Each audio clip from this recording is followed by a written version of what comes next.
Today's question is narcissism evil? Now, this is an interesting question. It's a kind of blend of philosophy and science, but I've heard this question in many forms. Are narcissists evil? Are narcissists bad people? Does evil lead to narcissism? Does narcissism lead to evil? So, a lot of different questions, but all the same theme, looking at this potential relationship between narcissism and evil. So, this one's kind of difficult question to answer because it wanders into a few different areas. As I mentioned, this is really looking at philosophy and science.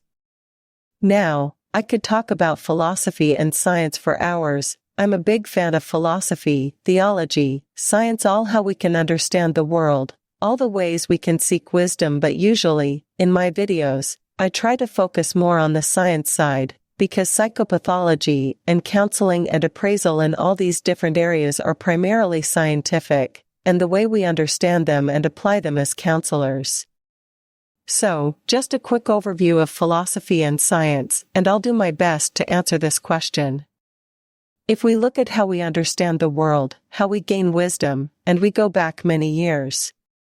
First, we see there was philosophy, and then natural philosophy was developed, and that led to science. So, what was called natural philosophy we now call science.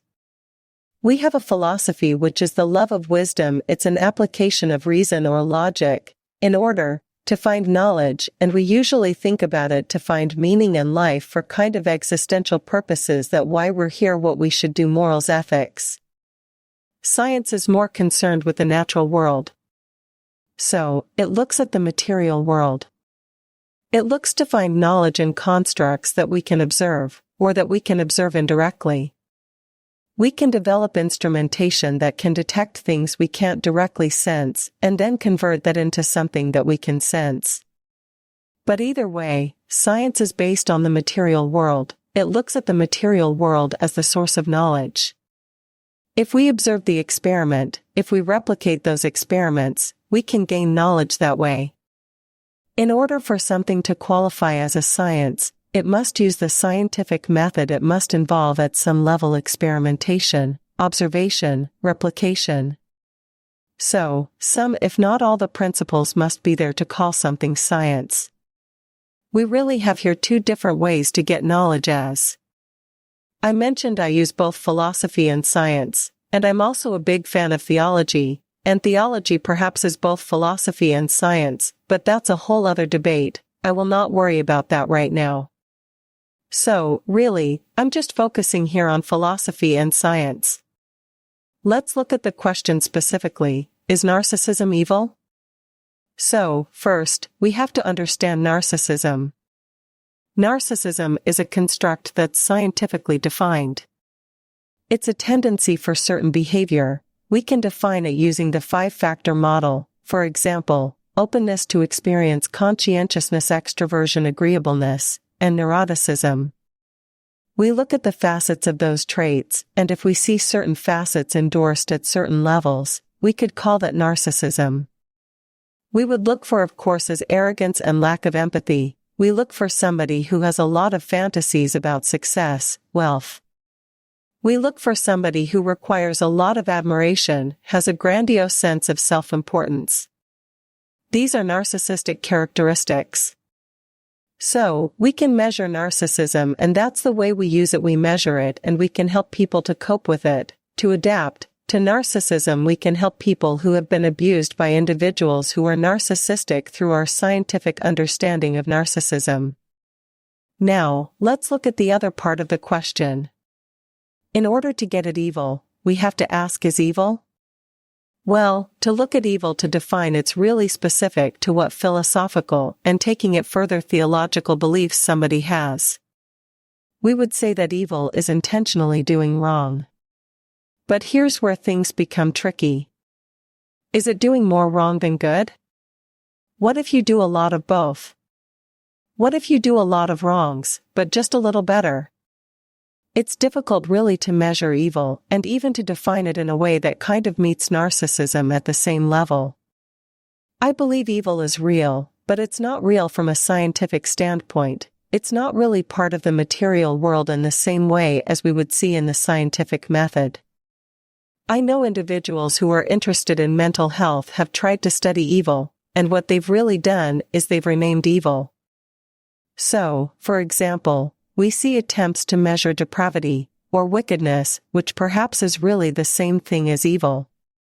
And some have tried to get the word empathy in there.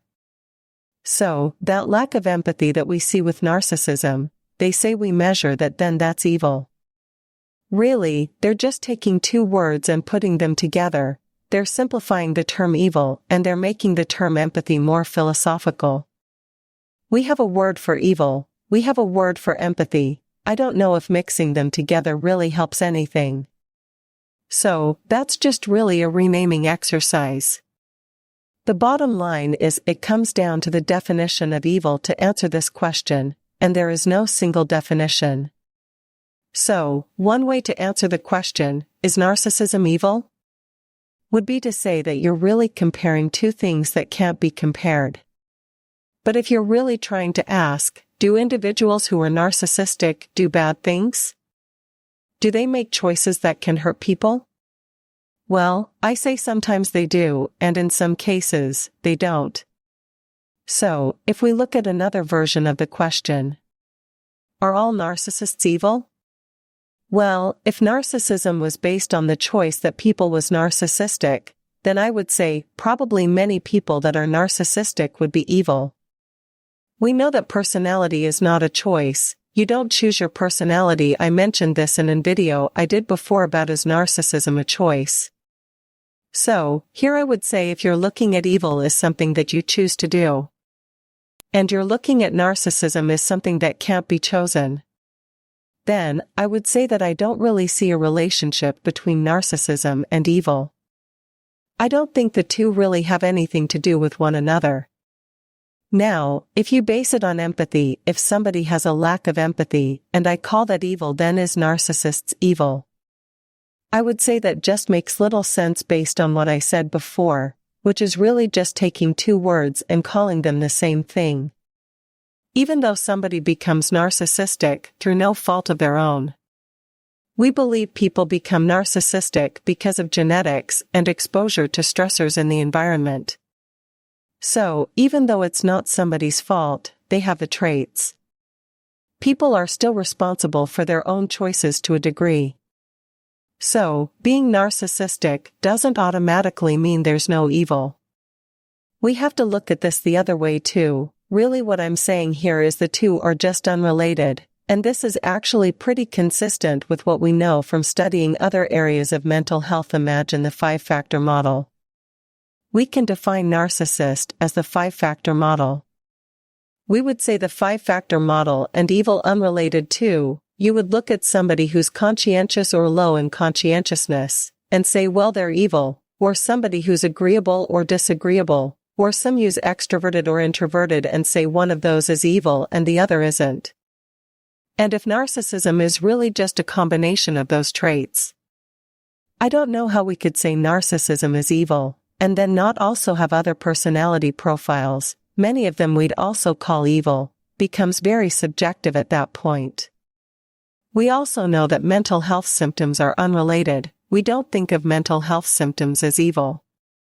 We wouldn't say if somebody's depressed or anxious or has obsessive-compulsive tendencies or suffering from recurrent memories like post-traumatic stress disorder, we might see them, we wouldn't call those behaviors evil. So, why would we single out narcissism or even narcissism and a few other personality traits?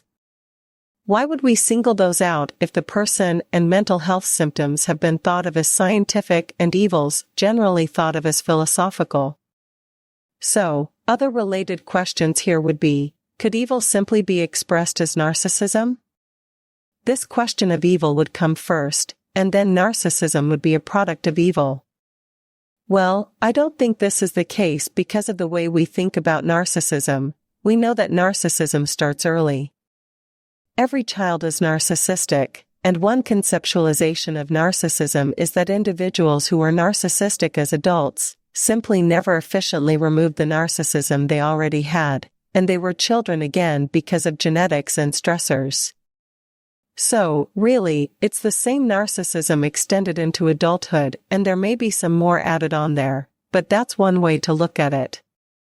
In order to say that evil leads to narcissism, you'd really have to say that a young child could choose to be evil. They'd make that choice and then become narcissistic, and we know that's not really what seems to happen. Narcissism would come first. How the other question could it be that narcissism leads to evil? Well, I think that narcissism can certainly lead to a lot of bad choices, but to say that narcissism leads to evil is really taking out the free will components of evil. What we're really saying there would be that if somebody has a personality trait, they're destined to commit evil acts.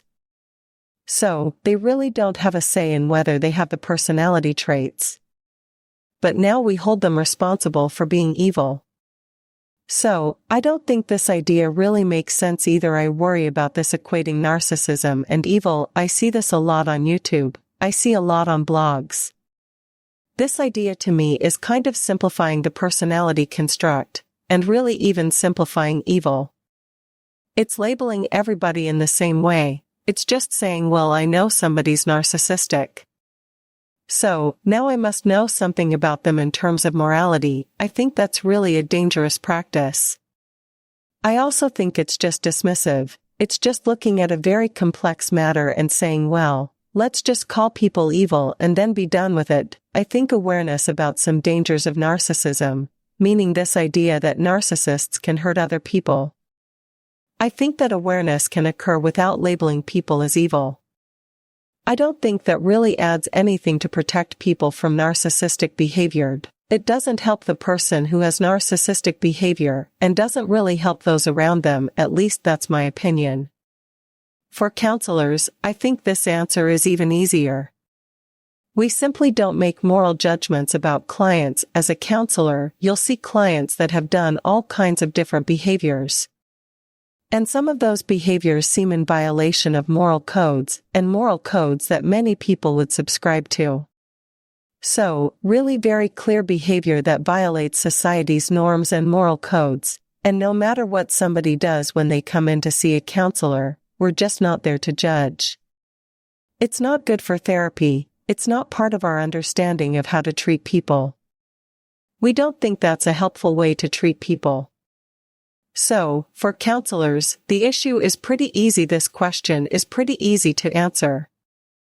For non-counselors, I would say you really just have to decide your definition of evil. And really think through if that's a useful way to conceptualize people with a particular personality trait.